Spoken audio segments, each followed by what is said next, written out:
మన ప్రభువును రక్షకుడైన యేసుక్రీస్తు పరిశుద్ధ నామమున వందనాలు. ప్రియమైన సంఘ ప్రియమైన బిడ్డలారా, కాల సమయం దేవుని వాక్యాన్ని ధ్యానించడానికి ముందుగా ప్రార్థన చేసుకున్న ప్రార్థన.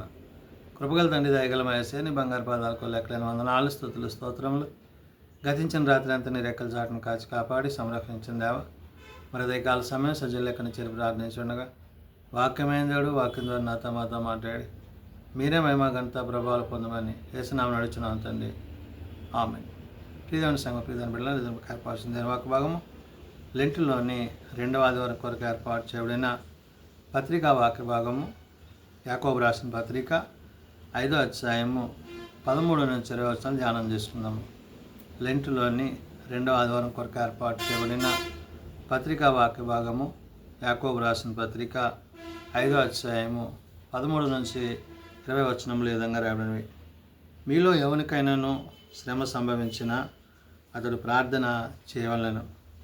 ఎవరికైనాను సంతోషము కలిగిన అతడు కీర్తనల్లో పాడవలను. మీలో ఎవడైనాను రోగి ఉన్నాడా అతడు సంఘపు పెద్దలను పిలిపింపవలెను. వారు ప్రభువు నామమున అతనికి నూనె రాచి అతని కొరకు ప్రార్థన చేయవలను. ప్రియమైన సంగమా, ప్రియమైన బిడ్డలారా, భక్తుడైన యాకోబు నీతిమంతుని యొక్క విజ్ఞాపన బహుబలమైనదని, ఆ నీతిమంతుడు చేయి పనులు ఎలాంటివో గుర్తు చేస్తున్నాడు.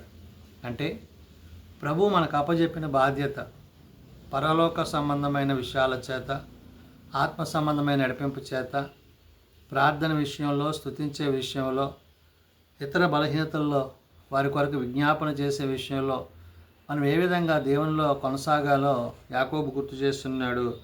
అందుకే మీలో ఎవరికైనా శ్రమ సంభవించినా అంటున్నాడు. అంటే ఎవరైనా శ్రమలో, శోధనలో ఉన్నప్పుడు వారి నిమిత్తం ఏం చేయమన్నాడు? అతడు ప్రార్థన చేయవలెను అంటున్నాడు. అంటే ఆ పరిస్థితి నుంచి దేవుడు అతడు విడిపించినట్టుగా మరి అతని కొరకు, అతని నిమిత్తము ప్రార్థించవలసిన ఆవశ్యకత ఎంతైనా ఉన్నదనే విషయాన్ని యాకోబు గుర్తు చేస్తున్నాడు. అంత మాత్రమే కాదు, ఎవరికైనాను సంతోషము కలిగిన అతడు కీర్తన పాడవాలని అంటున్నాడు. ఒకవేళ సంతోషం కలిగితే కీర్తన పాడాలి. అంటే స్తుతిస్తూ, గణపరుస్తూ దేవుని యొక్క నామాన్ని హెచ్చించాలి. ఇక్కడ శ్రమ వచ్చినప్పుడు ప్రార్థన చేయమంటున్నాడు, సంతోషం కలిగినప్పుడు స్తుతించమంటున్నాడు. ఈ స్తుతి స్తోత్రాలు చెల్లించుట మరి దేవునికి, దేవుని యొక్క చిత్తానికి, అది ఉన్నతమైన స్థితికి మనల్ని నడిపించేవే అన్నమైన విషయాన్ని గుర్తు చేస్తూ, మీలో ఎవడైనాను రోగి ఉన్నాడా అతడు సంఘపు పెద్దలను పిలవవలెను. వారు ప్రభువు నామమున అతనికి నూనె రాసి అతని కొరకు ప్రార్థన చేయవలను. మరి ఇక్కడ సంఘము పెద్దల్లో, అంటే సంఘంలో ఉండే పెద్దలుగా పిలువబడుతున్న వారు, వారి బాధ్యత ఎలాంటిదంటే ప్రార్థనా బాధ్యత. వారు మరి దేవుని పనిలో వారికి ఉన్న ఆ యొక్క పనిని ఇక్కడ యాకోబు గుర్తు చేశాడు. అందుకనే మీలో ఎవడైనాను రోగి ఉన్నాడా అతడు సంఘపు పెద్దలను పిలిపింపు అంటాడు. అంటే ఆ సంఘస్థులైన వారు ఎవరైనా బలహీనలు ఉంటే ఆ సంఘస్థులైన వారు ఆ సంఘ పెద్దలను పిలిపించినప్పుడు వారు ప్రభువు నామమున అతనికి నూనె రాచి అతని కొరకు ప్రార్థన చేయాలి. అంటే స్వస్థత నిమిత్తము, అతడు తిరిగి ఆరోగ్యం పొందుకునే నిమిత్తము, అతడు తిరిగి దేవుని యొక్క పనిలో, దేవుని యొక్క సన్నిధిలో మరి సంతోషించే పరిస్థితులు కలగాలని చెప్పి మరి సంఘ పెద్దలైన వారు ఆ విధంగా ప్రార్థించవలసి ఉన్నది అనే విషయాన్ని యాకోబు గుర్తు చేస్తున్నాడు. విశ్వాస సహితమైన ప్రార్థన ఆ రోగిని స్వస్థపరచును, ప్రభువు అతన్ని లేపును. అతడు పాపములు చేసిన వాడైతే పాపక్షమాపణ నొందును. చూడండి, ఆ వ్యక్తి గురించి మరి సంఘ పెద్దలు చేసే ప్రార్థన, మరి సంఘంలో జరిగే ప్రార్థన, అది ఎంత బలమైనదో యాకోబు ద్వారా దేవుడు ఇక్కడ గుర్తు చేశాడు. అంటే అతడు విడిపింపబడమే కాదు, ఏ బలహీనత అయితే ఉందో దాని నుంచి అతడికి దేవుడు క్షమాపణ ఇస్తాడు. అతడు విశ్వసించిన ప్రకారము, అంటే ప్రార్థన ఆ రోగిని స్వస్థపరచును అంటున్నాడు. అతనుకున్న బలహీనత నుంచి దేవుడు విడిపించి బలాన్ని ధరింపజేసి స్వస్థపరుస్తాడు. ప్రభువు అతన్ని లేపును అంటున్నాడు. అంటే తిరిగి ఆరోగ్యభరితుడై అతడు మరలా సంఘమందు సంఘ సభ్యులుగా మరి అందరితో కలిసి దేవుని గణపరిచేవాడుగా ఉంటాడు. ప్రభు అతన్ని లేపును. అతడు పాపమును చేసిన వాడైతే పాపక్షమాపణ నొందును. ఒకవేళ దేవునికి ఆయాసమును, దుఃఖమును కలిగించిన వాడైతే దేవుడు తప్పక అతనిని క్షమించి, మన్నించి అతనిని తిరిగి తన యొక్క సన్నిధిలో మరి ఉన్నతమైన స్థితిలో దేవుడు నిలబెట్టిన విషయాన్ని యాకోబు గుర్తు చేస్తున్నాడు.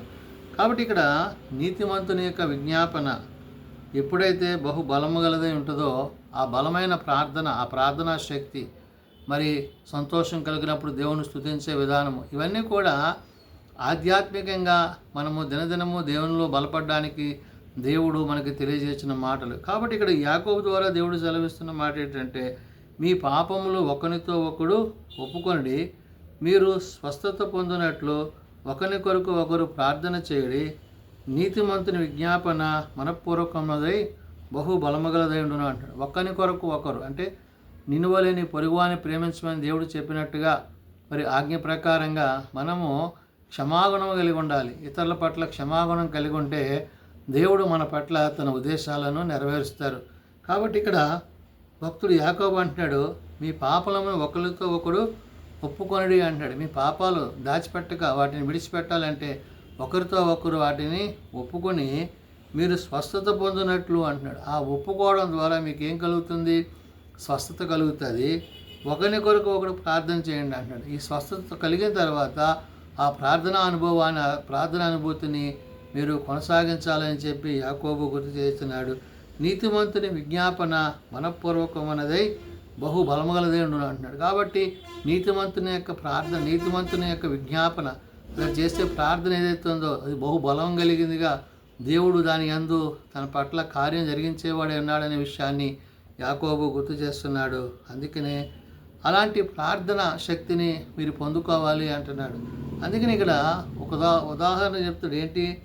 ఏలియా మన వంటి స్వభావం గల మనుష్యుడే, వర్షింపకుండానట్లు అతడు ఆసక్తితో ప్రార్థన చేయగా 3.5 సంవత్సరములు వర్షము భూమి మీద వర్షింపలేదు అన్నాడు. అంటే ఈ యొక్క ఏలియా యొక్క మరి ప్రార్థన దేవుడు ఏ విధంగా అయితే విన్నాడో ప్రార్థనకు ప్రతిఫలంగా దేవుడు తన కోరినట్లుగా సహాయం చేశాడు. కాబట్టి అందుకని ఇక్కడ ఏలియా మన వంటి స్వభావం గల మనుష్యుడే అంటాడు. అంటే మానవ మాత్రుడైన ఏలియా చేసే ప్రార్థనకి దేవుడు అంతగా మరి సమాధానం ఇచ్చాడు. కాబట్టి ఇక్కడ వర్షింపకుండానట్లు అతడు ఆసక్తితో ప్రార్థన చేయగా 3.5 సంవత్సరములు వర్షము వరకు భూమి మీద వర్షింపలేదు అంటాడు. అంటే తన ప్రార్థనా శక్తి ఎంత బలమైందంటే ఏ బలహీనత మరి ఆ యొక్క పరిస్థితుల్లో ఆ యొక్క వర్షాల నుంచి ఆ 3.5 సంవత్సరాలు మరి దేవుడు వారిని కాపాడినట్టుగా చూడగలం.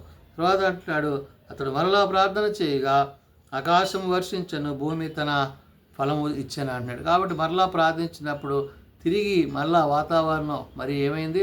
వర్షాన్ని ఇవ్వడం జరిగింది. అంటే ఒక ప్రార్థనకున్న శక్తి, ప్రార్థనకున్న ప్రాధాన్యత, ప్రార్థనకున్న బలము, ఇవన్నీ కూడా యాకోబు ద్వారా దేవుడు గుర్తు చేస్తూ తెలియజేస్తూ అంటాడు, నా సహోదరులారా, మీలో ఎవడైనాను సత్యం నుండి తొలగిపోయినప్పుడు మరి ఒకడు అతనిని సత్యమునకు మళ్లించిన ఎడలా అంటాడు. అంటే ఒకవేళ మీరు ఎవరైనా సత్యాన్ని, వాక్యాన్ని, విశ్వాసాన్ని కోల్పోతే కనుక మళ్ళీ అతను ఏం చేయాలా? తిరిగి విశ్వాసంలోనికి, వాక్యంలోనికి, సత్యంలోనికి, ప్రభువులోనికి నడిపించాల్సిన బాధ్యత ఉంది. కాబట్టి దాని గురించి చెప్తాడు, నా సహోదరులారా, మీరు ఎవడైనానో సత్యం నుండి తొలగిపోయినప్పుడు మరి ఒకడు అతన్ని సత్యమునకు మళ్లించిన ఎడల పాపిని వాని తప్పు మార్గము నుండి మళ్లించువాడు మరణము నుండి ఒక ఆత్మను రక్షించి అనేక పాపముల నుండి కప్పివేయునని తాను తెలుసుకొనవలన అంటాడు. కాబట్టి ఇక ప్రార్థన ఈ యొక్క శక్తి ఎలాంటిదంట?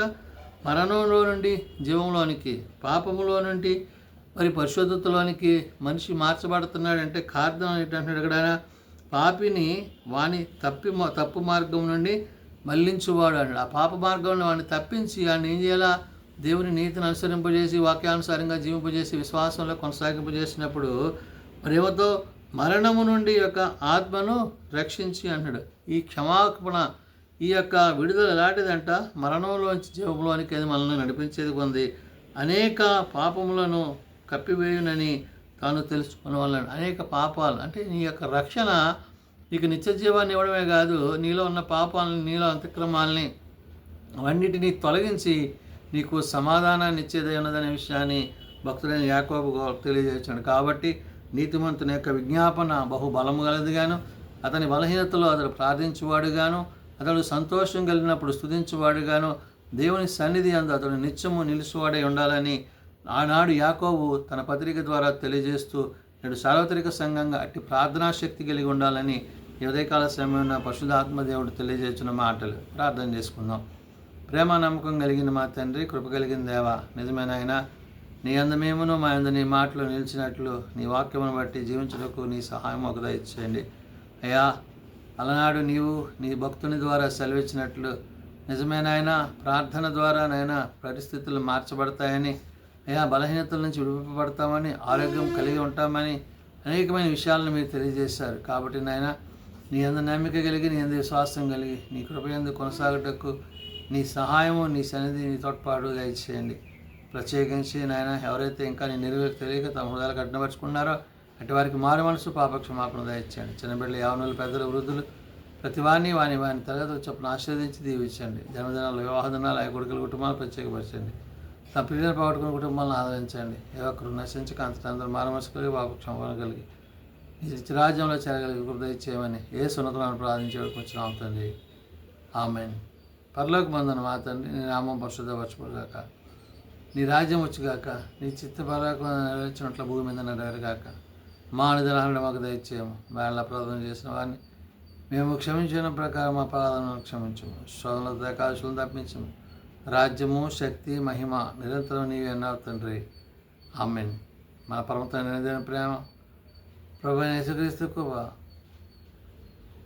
పరిశుద్ధాత్మ సహాయము నిత్యము సదా తోడేయండి నడిపించుగాక. ఆమేన్.